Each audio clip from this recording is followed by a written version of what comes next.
Hello, and once again, good morning to all of you, and welcome to our channel, that is English with Rakesh. And today we are going to discuss the second topic of our syllabus, that is Anglo-Norman period. So, without making any delay, we would love to discuss the period. Let's begin. This is the routine that we have to follow in our course schedule, and here are all these. First one, uh, teaching aptitude, that we are going to read on a Monday with drama. Once that, there would be research aptitude with poetry. Next would be comprehension with fiction or short story. Other one would be mathematical reasoning and aptitude. And the other side would be non-fictional prose. In the same way, logical reasoning and language and etc. All these are the given over here. So without making any further delay, we would love to start Anglo-Norman period.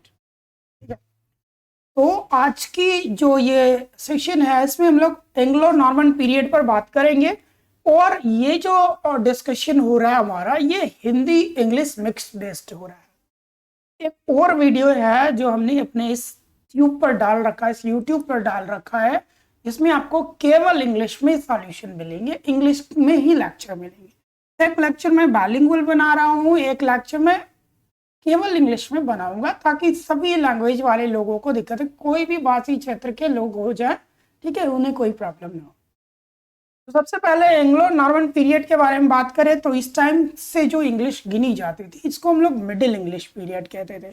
और ये जो middle English period की English थी, इसको ना हम लोग 3 part में बांटते थे। पहला बिफोर चौसर, उसके बाद एज ऑफ चौसर और आफ्टर चौसर। तो अभी हमने जाना क्या कि ऐसे तो इसकी पीरियड 1062 1240 ये एडी में आपको मिलता है, जिसको हम लोग कहते हैं एंग्लो नॉर्मन पीरियड। ये 1300 को 1240 कहीं कहीं देता है, तो इसका आपको विशेष ध्यान रखना है। उसके बाद ये तो हमने जाना कि 1340 के इर्द गिर्द चौसर का जन्म हुआ था और 14 के इर्द गिर्द में इनकी मृत्यु हुई थी, ठीक है। तो दैट्स वाई इनकी पीरियड को हम लोग एज ऑफ चौसर कहते हैं। एंड 1400 के बाद, यानी 1400 एडी के बाद जो टाइम आता है, उसको हम लोग एज ऑफ आफ्टर चौसर कहते हैं। अब अभी जो हमको पढ़ना है वो पढ़ना है before the age of Chaucer. Before the age of Chaucer में नॉर्मन के बारे में जानते हैं कि विलियम द कंकरर, विलियम जो थे एक विजेता थे, विलियम द कंकरर, इन्होंने क्या किया कि इंग्लैंड के राजा हुआ करते थे हैरोल्ड, इनको बैटल ऑफ हेस्टिंग्स में, ये क्या थे, हैरोल्ड थे इंग्लैंड के राजा, इनको बैटल ऑफ हेस्टिंग्स में 1066 एडी के इर्द गिर्द में इनको आ रहा है, इर्द गिर्द नहीं 1066 एडी में इनको आ रहा है। और जैसे इनको हराया गया, तब से यही नॉर्मन पीरियड जो है वो शुरू हो गया था। क्योंकि ये नॉर्मन जो थे, ये नॉर्मंडी इसका पूरा नाम है, ड्यूक ऑफ नॉर्मंडी, NORMANDY, ठीक है।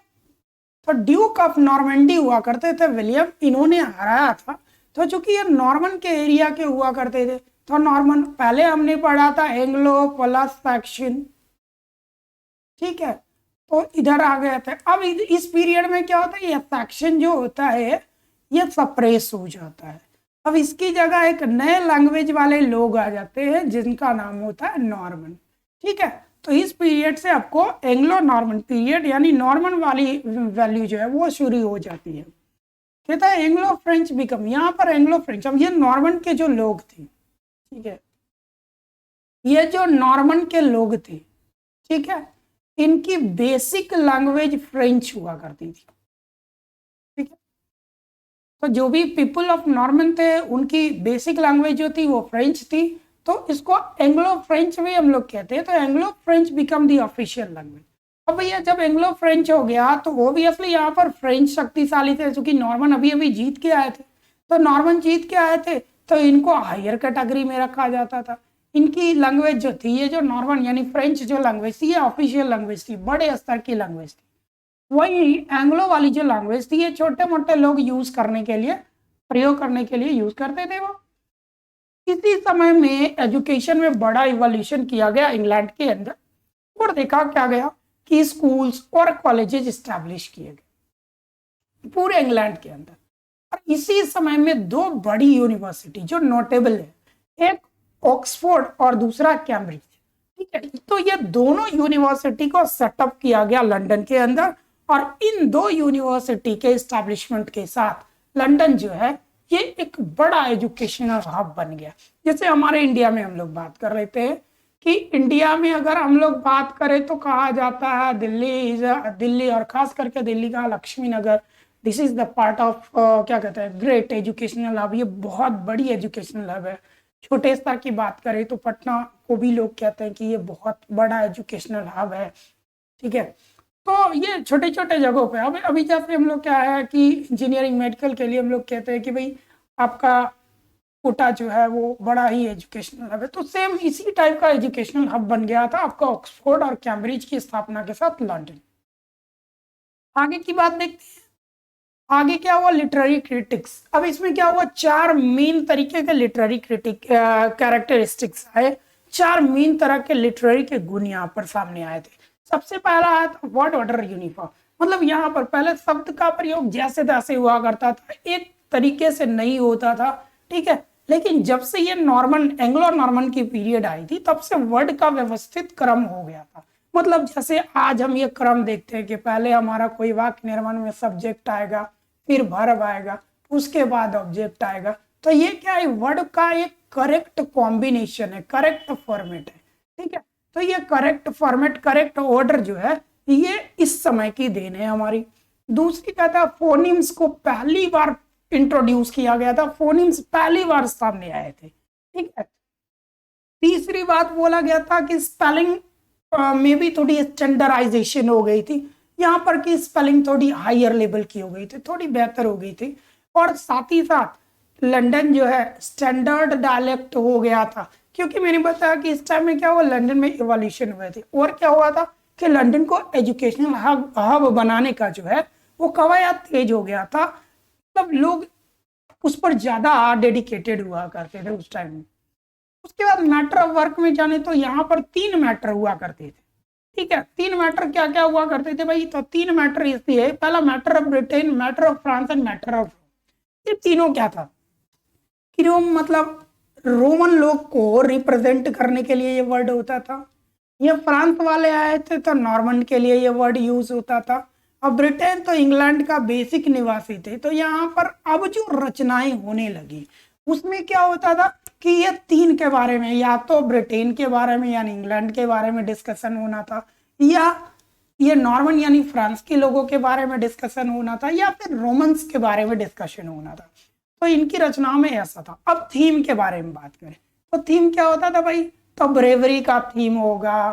तो सबसे बड़ा थीम का बात क्या होगा, सबसे पहले अभी इस टाइम में देखो कि ब्रेवरी सबसे बड़ी मुद्दा हुआ करती थी। बात किसका होता था, नाइट्स का होता था। लोगों को राजा के प्रति प्यार, स्नेह, इसके बारे में भी बात होता था। तो इसको किंग्सली लव भी कहते हैं, इसको दिखाया जाता था। इस समय की जो रचनाएं हैं उसका सबका थीम या तो बहादुरी, या तो नाइट्स की कहानी होती थी, या फिर किंगली लव यानी कि राजा के प्रति जो स्नेह, राजा के प्रति जो प्यार होता था, यही चीज इस समय की जो भी रचनाएं होती थी उसमें दिखाने का काम होता था। थोड़े पोएट्स के बारे में देख ले तो जाफरी ऑफ मैनमोथ, इन्होंने एक पुस्तक लिखी थी हिस्टोरिया रेजियम ब्रिटानिया, ये बड़ी चर्चित पुस्तक थी। ये है आपके जाफरी मैनमोथ, ये राइटर हो गए आपके, ठीक है।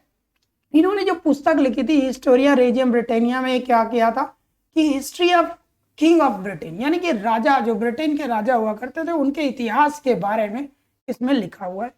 दूसरा जो था वो वेस थे, वेस ने रोमन डिबरट लिखा था, ये आपके वेस है, ठीक है। राइटर का नाम वेस है। तो रोमन डिबरट के बारे में बोला जाता था, या तो नॉर्मन या फ्रेंच है, FRENC, थोड़ी स्पेलिंग एरर हो गई, ठीक है। तो ये क्या था, या तो नॉर्मन में लिखा गया था या फिर फ्रेंच में लिखा गया था, थोड़ी इसकी इशू हुआ कर दी थी। अब इसमें क्या हुआ, इसमें भी ब्रिटेन की हिस्ट्री हुई। तो मैंने जो पहले बताया 3 थीम होगा, के बारे में लिखा जाएगा, नाइट्स के बारे में लिखा जाएगा, नहीं तो फिर बहादुरी पर लिखा जाएगा। ये 3 बेसिक बात था। अगला लॉमन ने ब्रूट लिखा था, ये इंग्लिश लैंग्वेज में लिखा था। इसमें क्या था कि ब्रिटेन की मिथिकल फाउंडर ब्रूटस ऑफ जुआई जो थी उसके बारे में, उसी के नाम के ऊपर ये लिखा गया था। मतलब ये ब्रिटेन का कोई व्यक्ति था, ये वहां का या तो नाइट रहा होगा व्यक्ति या तो राजा हुआ होगा। हमने पहले ही इसको डिस्कस कर लिया कि इस अभी के टाइम का थीम क्या था। उसके बाद सैंसर जेस्टे, इसमें क्या हुआ था कि नाइट्स और नोबेल, नोबेल मतलब होता है किंग, और नाइट्स का मतलब हो गया आपके योद्धा, लड़ाकू, ठीक है। तो इसमें राजा हुआ करते थे उस समय, किंग और थे, और उनके 12 नाइट्स की कहानी है, उनसे रिलेटेड बातें इसमें किया गया है। बहुत ही माइंड ब्लोइंग ये राइटिंग है उस टाइम की। चलिए, ये छोटा सा थीम था, छोटा सा वर्ड था, छोटा सा सेगमेंट था। तो इस सेगमेंट को थोड़ा यही खत्म करेंगे। अब हमारा जो सेगमेंट शुरू होगा वो होगा एज ऑफ चौसठ, और एज ऑफ चौसठ से आपका ये अंग्रेजी का जो स्टैंडर्ड है ये थोड़ा हाई हो जाएगा, यानी कि यहाँ से आपकी लिटरेचर थोड़ी स्ट्रांग हो जाती है। तो चलिए आज के लिए इतना ही रखेंगे, मिलते हैं अगले क्लास में, तब तक के लिए Jai Hind, good bye and thank you.